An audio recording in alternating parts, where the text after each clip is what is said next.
এই মুহূর্তে পৃথিবীর সব থেকে অসহায় ছেলেটা হচ্ছি আমি, ব্যর্থ, বিচ্ছিন্ন, পলাতক।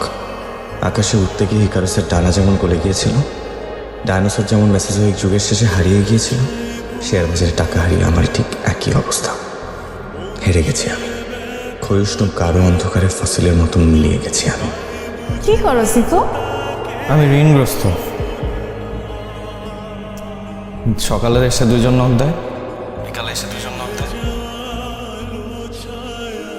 বাসা থেকে বেরোতে পারছি না। যেটা হওয়ার সেটা তো হয়ে গেছে, এটা নিয়ে এখন এত চিন্তা করে কি লাভ বলো?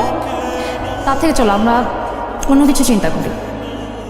মনে করো ঝুম বৃষ্টি, সাথে কোলা ব্যাগ ডাকছে, তুমি আমি একটা কচু পাতার নিচে বৃষ্টি উপভোগ করছি, সাথে থেকে থেকে বৃষ্টির ছিটা আমাদের গায়ে এসে লাগছে। Isn't it romantic? তুমি কি পাগল রানু? হ্যাঁ, আমি আমার মার 30 লাখ টাকা নষ্ট করছি, মানুষ আমার কাছে 15 লাখ টাকা পায়, আর তুমি আসো বৃষ্টি, কচু পাতা এইসব নিয়ে। আমার কিন্তু খুব মেজাজ খারাপ হইতেছে। আচ্ছা তুমি এত রাগ করছো কেন বলো তো? তোমাকে রাগ করলে কিন্তু আমার একদম ভালো লাগে না। তুমি অনেক কিউট, তুমি জানো?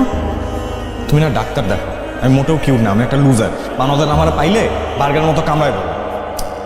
দেখা করবা? কিভাবে? আমি তো দিনে বেরোতে পারি না। রাতে? রাতে মানে? তুমি রাতে বেরোতে পারবা? কেন? ব্যালকনিতে তুমি এসে চুপচাপ দাঁড়িয়ে থাকবে, আর আমি তোমার সাথে কুটকুট করে কথা বলবো। আসবে? ঠিক আছে, আসবো। ওকে, দেখাও। দেখা হয়েছে? দাঁড়াও না,